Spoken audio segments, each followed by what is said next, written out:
কয়েকদিন আগেই ধর্ষণ সম্পর্কে বিস্ময়কর ব্যাখ্যা দিয়েছেন তৃণমূল বিধায়ক তথা অভিনেতা চিরঞ্জিত চক্রবর্তী।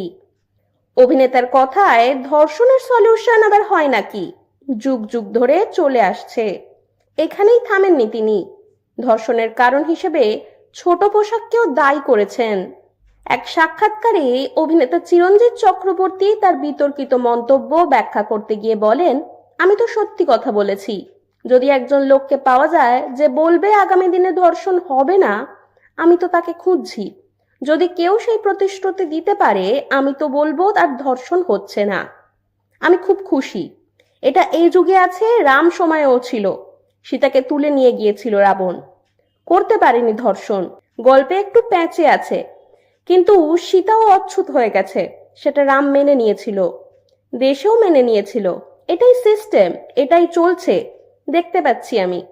তাহলে সত্যিটাকে অস্বীকার করব কি করে আমি, যে হচ্ছে না।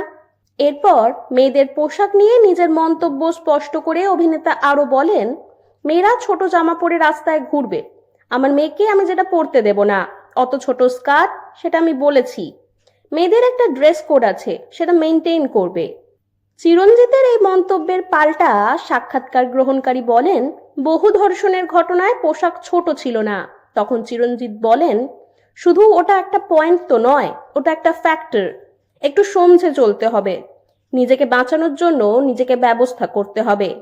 চিরঞ্জিতের এই সাক্ষাৎকার প্রকাশ্যে আসতেই বিভিন্ন মহলে তীব্র প্রতিক্রিয়া দেখা দিয়েছে।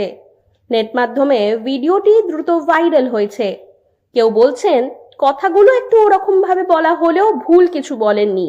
আবার কারোর মন্তব্য, ভীষণ অসংযত চিন্তা ভাবনা, এভাবে কিভাবে বুক ফুলিয়ে বারবার কি করে লোকটা বলছে ভবিষ্যতে ধর্ষণ হবে, মুখেও আটকায় না। যদি একজন লোককে পাওয়া যায় যে বলবে যে আগামী আর হবে না, আমি তো তাকে খুঁজছি। যদি দিতে পারো, আমি কাল থেকে বলবো যে হচ্ছে না, আই এম ভেরি হ্যাপি। কষ্ট হয় আমার। মেয়েরা ছোট জামা পরে রাস্তায় ঘুরবে, আমার মেয়েকে যেটা আমি পরতে দেবো না, কত ছোট স্কার্ট আছে, সেইটা আমি চাই না বলেছিলাম।